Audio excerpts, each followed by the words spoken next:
মধ্যযুগীয় বর্বরতা আজও অব্যাহত। ক্ষতি করে দেওয়া হলো কয়েক লক্ষ টাকার চাষাবাদ, তার সাথে চাষের জমির জল বন্ধ, এলাকায় মেলামেশা বন্ধ, সমস্ত অনুষ্ঠানেও সামাজিক বয়কট করে একঘরে করে রাখার অভিযোগ উঠল এগরায়। পূর্ব মেদিনীপুর জেলার এগরা 2 নম্বর ব্লকের দেশবন্ধু গ্রাম পঞ্চায়েতের নরাজপুর গ্রামে গত 2023 সালের 5ই আগস্ট নরাজপুরের বাসিন্দা ভবানী খাড়া নামের এক বৃদ্ধা শারীরিক অসুস্থতার জেরে মানসিক অবসাদগ্রস্ত হয়ে আত্মহত্যা করেন। কিন্তু গ্রামবাসীদের অভিযোগ ছিল বৃদ্ধার ছেলে মনোরঞ্জন খাড়া ও বৌমা সৌদামিনী খাড়া চক্রান্ত করে ওই বৃদ্ধাকে প্রাণে মেরে ফেলে। স্থানীয় গ্রাম কমিটির বেশ কয়েকজন মাতব্বর জোর করে বৃদ্ধার ছেলে ও বৌমাকে গ্রাম কমিটির নামে জায়গা করে সম্পত্তি লিখে দেওয়ার জন্য শারীরিক নির্যাতন ও মানসিক চাপ সৃষ্টি করে বলে অভিযোগ। কিন্তু তাতে রাজি না হলে বাড়িতে ঢুকে ভাঙচুর ও হামলা চালায় দুষ্কৃতীরা বলে অভিযোগ। এরপরে এগরা থানা ও এগরা 2 নম্বর ব্লক প্রশাসনের কাছে লিখিত অভিযোগ জানায় মনোরঞ্জন। অবশেষে জল গড়ায় কলকাতা হাইকোর্ট অবধি, কিন্তু হাইকোর্টের নির্দেশে মনোরঞ্জনের বাড়িতে পুলিশি নিরাপত্তার ব্যবস্থা করা হয়। কিন্তু চলতি মাসে 23শে এপ্রিল রাত প্রায় 10টা নাগাদ নরাজপুর গ্রামের মাতব্বর ও দুষ্কৃতীরা প্রায় 6 বিঘা বাদাম চাষের জমিতে বিষ প্রয়োগ করে কয়েক লক্ষ টাকা মূল্যে ফসল নষ্ট করে দেয় বলে দাবি অভিযোগকারীর। মৃতার বৌমা সৌদামিনী খাড়া অভিযোগ করে বলেন, এলাকার দুষ্কৃতীরা ফোন করে অকথ্য ভাষায় গালিগালাজ করেন, প্রতিবাদ করলে আমাদের প্রাণনাশের হুমকি দেওয়া হয়। এখন আমাদের ফসল নষ্ট হয়ে গেছে, আমরা খাবো কি? আত্মহত্যা ছাড়া আমাদের কাছে আর কোনো রাস্তা নেই। পুলিশি নিরাপত্তা থাকা সত্ত্বেও বারবার এই ঘটনা কি করে ঘটছে সেই বিষয়ে একাধিক প্রশ্ন উঠছে। তবে এই ঘটনা প্রসঙ্গে স্থানীয় পুলিশ ও ব্লক প্রশাসনের উচ্চ পদস্থ আধিকারিকেরা কোনো প্রতিক্রিয়া দিতে রাজি হয়নি।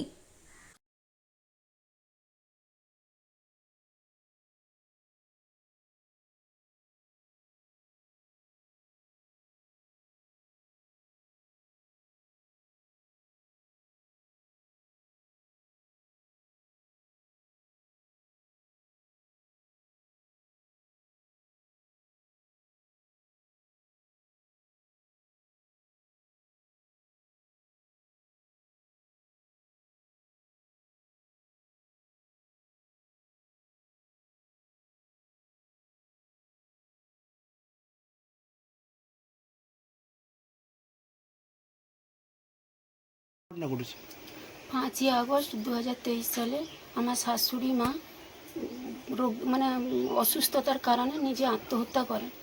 এবার 7ই আগস্ট রাত 9টার সময় আমাদের এসে শাসানি দিয়ে যায়, আবার রাত 10টার সময় এসে আমাদের শাসানি দিয়ে যায় আমাদের সপরিবারে বেরিয়ে যেতে, নাহলে আমাদের প্রাণে মেরে দিবে। কারা? গ্রামবাসী চন্দন মান্না, মনোরঞ্জন জানা, স্বরূপ মান্না, আরও অনেকে। এবার আমরা 15ই আগস্ট বাড়িতে ছিলাম, বেলা 9টা 9:30 নাগাদ ওরা এসে আমাদের বাড়িঘর ভাঙচুর করে, আমাদের শীতলামণির প্রাঙ্গণে সপরিবারকে বাড়ি লুটপাট করে চাবি বন্ধ করে বাড়ির মধ্যে আমাদের তুলে নিয়ে যায়, দিয়ে সেখানে শীতলা মন্দির প্রাঙ্গণে আটকে রাখে। অনেক সাদা কাগজে সই করানোর পরে আমার স্বামী এবং ছেলের কাছ থেকে সই করার পরে আমাদের ছাড়ে। আমি হসপিটালে ভর্তি থাকি 3 দিন, প্রশাসনে জানিয়েছি, তবু কিছু কাজ হয়নি। আবার আমাদের মাঝ মাঠে মিনি ডিপটেলটা কেটে দেয়, আমাদের ফসল নষ্ট করে দেয়, গাছপালা কেটে দেয়। তারপর আমরা বারবার প্রশাসনে গিয়ে কোনো বিচার পাইনি বলে আমরা মহামান্য হাইকোর্টে আমরা দ্বারস্থ হই। হাইকোর্টের অর্ডার রায় অনুযায়ী আমাদের 2 জন পুলিশ এবং 1 জন সিভিক আসে, এখানে বাড়ি পাহারা থাকে। তা সত্ত্বেও মাঝ মাঠে মারপিট হয়, আমাদের পাইপ ছাটাছাটি করে, মিনি চালাতে দেয় না। অনেক ভিডিও এসে আলোচনা করার পর আমরা কোনো রকম চাষ করেছিলাম, মাঝপথে আবার জল বন্ধ করে দেয় ছেলেবেলা পূর্ণেন্দু বেরা। সেখানে আবার বিডিও এডিএ থানা জানিয়ে অগ্রিম টাকা নিয়ে আমাদের জল দেয়। প্রশাসন থেকে আমরা অগ্রিম টাকা দিয়ে জল নিই। তারপর আবার আমাদের 6 বিঘা বাদাম চাষে আমাদের ওষুধ প্রয়োগ করে ফসলটা পুরো নষ্ট করে দিয়েছে। কারা করেছে? এই গ্রামের লোক আমাদের যে করেছে রাত্রিবেলা, সেটা আমরা প্রাণের ভয়ে বলতে পারিনি। মনোরঞ্জন জানা, চন্দন মান্না, স্বরূপ মান্না, নিতাই নায়ক, এরা আরও পূর্ণেন্দু বেরা, এরা ধমকও দেখিয়েছিল। আর পূর্ণেন্দু বেরা আমাকে জানিয়ে দিয়েছিল আমার চাষ ক্ষতি করবে, মিনি কাটবে। একবার কেটেছে, সারালে আবার কাটবে। কাউকে চাষ করতে দেবে না আমার জমি, না আমাকেও করতে দেবে না, আমার ফসলও নষ্ট করে দিবে আমাকে জানিয়েছিল। তবু আমি চাষ করেছিলাম, কিন্তু এখন আমার সত্যি সত্যি ফসলটা নষ্ট করে দিয়েছে। কতটা ফসল নষ্ট হয়েছে? 6 বিঘা পুরো বাদাম। এখন কি চাইছেন? এখন চাইছি আমরা তো আর বাঁচতে পারবো না, না খেতে পেয়ে মরে যাব, আমাদের প্রাণে মেরে দেওয়ার হুমকি দিচ্ছে, পুকুরে বিষ ঢেলে মাছও মেরে দিবে বলছে। তাহলে আমরা কোথায় গেলে সুবিচার পাবো? এখানে মহামান্য আদালতে রায় দিয়েছে, দ্বিতীয়বার আমরা রিপিটিশন করি, রায় দিয়েছিল লাইভ অ্যান্ড প্রপার্টির উপরে নজরদারি করতে। পুলিশ থাকা সত্ত্বেও, বাড়িতে পুলিশ মোতায়েন থাকা সত্ত্বেও আমাদের এই ধরনের প্রভূত ক্ষতি হয়। এই ক্ষতির অঙ্ক মুখে বলে বোঝানো যাবে না। থানায় জানিয়েছেন? থানায় গেছিলাম, আমাদের যে অভিযোগপত্রটা নিয়ে গেছিলাম সেটা আমাদের গ্রহণ করেন। আমরা অনেকক্ষণ অপেক্ষা করার পর আমাদের ফিরিয়ে দেয় কোন থানা? এগরা থানা। এবার এডিএর কাছে দরখাস্ত দিয়েছি, বিডিওর কাছে দিয়েছি, এসডিওর কাছে দিয়েছি, আর থানাতে আমরা পোস্ট অফিসের মাধ্যমে রেজিস্ট্রি করে দিয়েছি। সেই মা মারা যাওয়ার পরে প্রশাসনিক আমাদের কোনো খবর দিয়েছি বলেই এই অ্যাকশনটা আমাদের হচ্ছে, যে প্রশাসনিক গেলে কেন। কারা করছে? এই জন্যই তো এই গ্রামের মুরল সব যে যারা ক্যাশিয়ার সেক্রেটারি সব মাতব্বর সবাই এসেছিল। কি বলছে?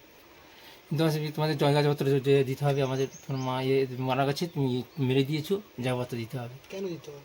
সেটা খুব বলা যাবে, তুমি মেরে দিয়েছো তুমি। আমি আইনও আমার ব্যবস্থা নেই, আইন যদি বলি যে আমি দোষী, তাহলে আমার দোষী ব্যবস্থা।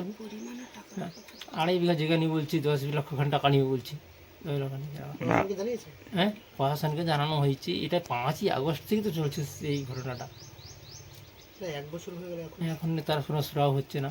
দুবার, একবার হাইকোর্টে গেছি, তারপর ডিপিটেশন মেরেছি, তারপরে আবার 2 মাস ছিল, আবার 3 মাস প্রশাসন বাড়িয়েছে এবং বলেছে যে তোমার ল্যান্ড মানে আমার লাইভ অ্যান্ড প্রপার্টির উপরে ভরও দিতে বলেছে বারবার তারা।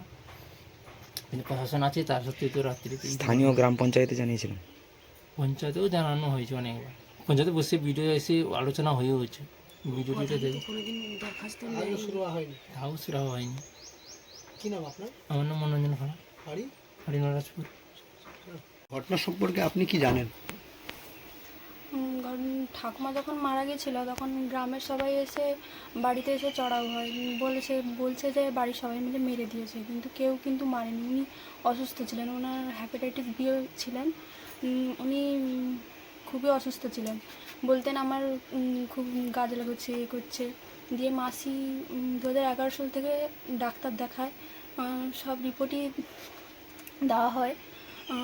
তারপরে সবাই বলছে যে মেরে দিয়েছে, কিন্তু থানায় থেকে আসে, থানা থেকে বডি নিয়ে যেতে দেয় না, বডি নিয়ে যেতে দেয় না গ্রামের লোকেরা? হ্যাঁ। তারপর কি হয়? তারপরে কিছু ঝামেলা করে, তারপরে বডি নিয়ে যেতে দেয়। তারপরে যেদিন মারা গেছে, যেদিন ওনাকে দাহ করা হয়, ওদিনই রাতের বেলা এসে সবাইকে বলছে যে বাড়ি থেকে বেরিয়ে যাবে, হুমকি দিচ্ছে এসে। তারপরে 15ই আগস্টে বাড়িতে এসে সবাইকে মারধর করে, তুলে নিয়ে যায়। তারপরে দরজা ভেঙে তুলে নিয়ে গেছে সবাইকে। তারপরে এখানে আবার ফসল নষ্ট করে দিয়েছে, কারা কারা করছে? গ্রামের লোকেরা সবাই ফসল নষ্ট করে দিচ্ছে। তারপরে মিনি কেটে দিচ্ছে, গাছপালা নষ্ট করে দিয়েছে। আর থানা এখনও কিছু করছে না ভালো মতো। পুলিশ তো বসে আছে। পুলিশ বসে থাকলে কি, ওনারা তো ওদের পক্ষে, আমাদের কিছু বলছে না। বলছে থানায় বলছে যে ফসল নষ্ট হয়নি। এখন কি চাইছেন? এখন চাইছে যে ওদের শাস্তি হোক। আপনার নাম? আমার নাম সীমাগিরি, বাড়ি? পুরুন্দা। আপনার নাম? শ্রাবণী মান্না, বাড়ি? নরাজপুর। বলছি গ্রামে কি হয়েছে? গ্রামে এনার বাড়িতে তোমার বন্ধ করে রেখেছে, ও যাওয়া আসা করে না এবং দেশের পুজো হলেও চাঁদা নেয় না, এমনকি দেশের পুজোতেও না এনাকে ডাকেনি। কারা ডাকে না? দেশের লোকেরা। কেন? ওই গণ্ডগোল হয়েছিল, দিদুন মারা গেছিলো, এবার দিদুন নিজের ইচ্ছেতেই সুসাইড করেছে, কিন্তু ওনারা বলছেন যে পিসিমণি বেশাও মেরে ফেলেছে। তারপরে তারপরে তবে এই নিয়ে গণ্ডগোল ওরা কতদিন ধরে এটার? অনেক দিন, 1 বছর হতে চললো প্রায়। এখনো বয়কট? হ্যাঁ। আর কিভাবে বয়কট করা হয়েছে?